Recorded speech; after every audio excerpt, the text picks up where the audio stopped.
Hello दोस्तो, आजच्या नवीन कथेमध्ये आपल्या सर्वांचं स्वागत आहे.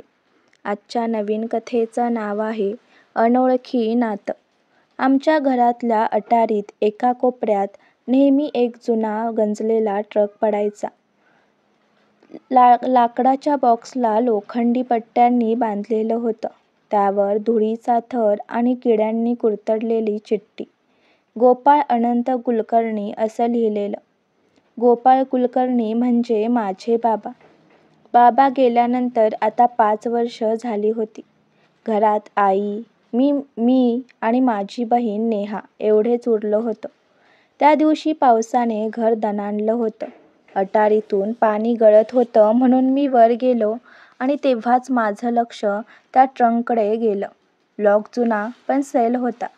उत्सुकतेपोटी मी उघडलं. त्यात जुन्या फाईल्स, चिठ्ठ्या, पत्र आणि एक लहानसा फोटो अल्बम होता.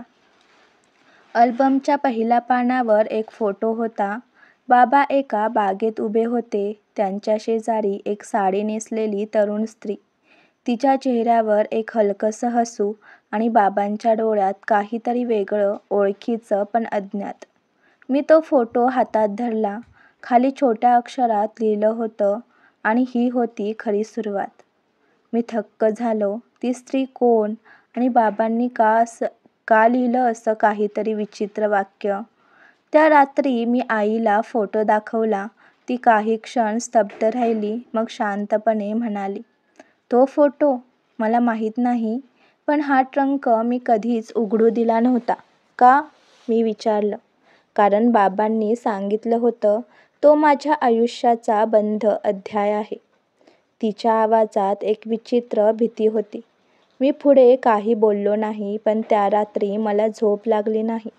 मनात सतत तो फोटो, ती स्त्री आणि बाबांचं हसू. दुसऱ्या दिवशी मी ट्रंकमधली पत्र वाचायला सुरुवात केली. बहुतेक पत्र 1985 ते 1990 दरम्यानची होती, म्हणजे मी जन्मलो त्या आधीची. एक पत्र मात्र खास लक्ष वेधून घेत होतं. त्यावर नाव होतं, सुमन सस्नेह गोपाळ. पत्राचं सुरुवातीचं वाक्य, तू मला विसरायला सांगतेस, पण विसरणं म्हणजे जगणं थांबवणं आहे सुमन. माझ्या अंगावर काटा आला. मग पुढं वाचताना लक्षात आलं की सुमन नावाची ही स्त्री बाबांच्या आयुष्यातली कोणीतरी खूप जवळची व्यक्ती होती, पण ती नंतर त्यांच्या आयुष्यातून गायब झाली होती. त्या पत्रात उल्लेख होता कोथळी नावाच्या एका गावाचा. मी तिथं जाण्याचं ठरवलं. आईला सांगितलं नाही, फक्त बहिणीला सांगितलं. गावात गेल्यावर मी जुन्या पोस्ट ऑफिसात चौकशी केली.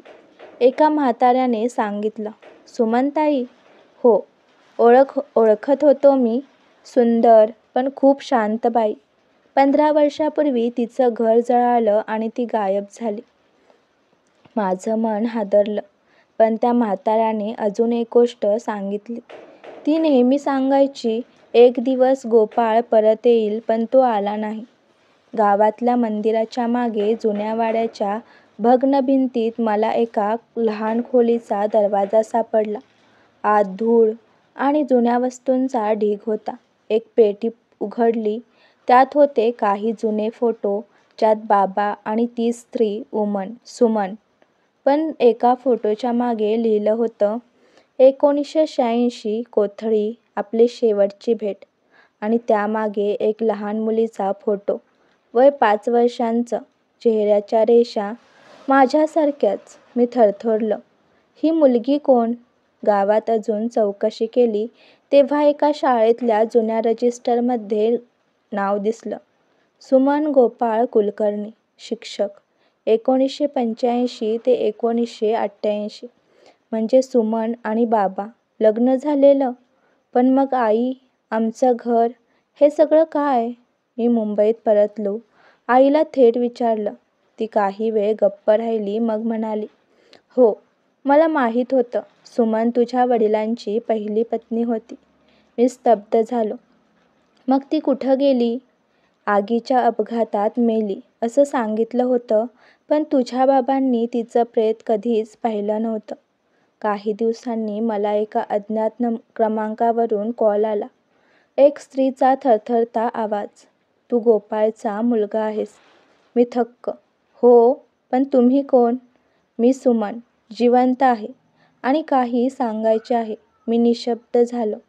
तिने मला पुण्यात भेटायला सांगितलं. मी गेलो. एका लहान हॉस्पिटलमध्ये ती होती. आजारी पण शांत चेहऱ्याने बसलेली. तिने सांगितलं, त्या आगीत मी जिवंत राहिले, पण मला वाटलं गोपाळचं आयुष्य बिघडवू नये म्हणून मी लपून राहिले. त्याला तुझ्या आईसारखी चांगली स्त्री मिळाली हेच माझं समाधान होतं. ती थांबली आणि म्हणाली, पण एक गुपित आहे. ती मुलगी जी फोटोत आहे ती तुझी बहीण आहे. माझी आणि गोपाळची मुलगी. अपघातानंतर ती हरवली. मी निशब्द. माझी सावत्र बहीण?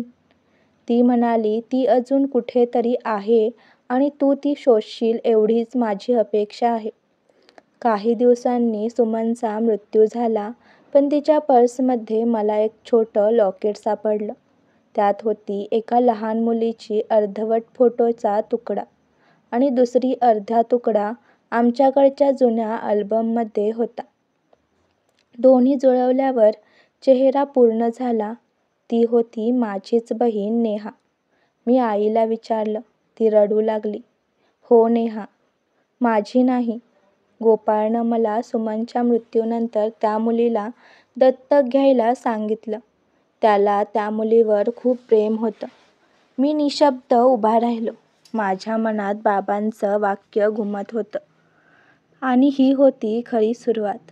त्या दिवशी मी पुन्हा अटारीत गेलो.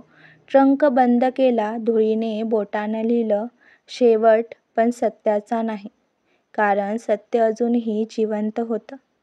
बाबांच्या प्रेमात, आईच्या त्यागात आणि एका फोटोत जपलेल्या आठवणीत. आजची कथा आवडला असल्यास व्हिडिओला लाईक करा, चॅनलला सबस्क्राईब करा आणि कथा कशी वाटली हे कमेंटद्वारे जरूर कळवा. व्हिडिओ जास्तीत जास्त शेअर करा. धन्यवाद.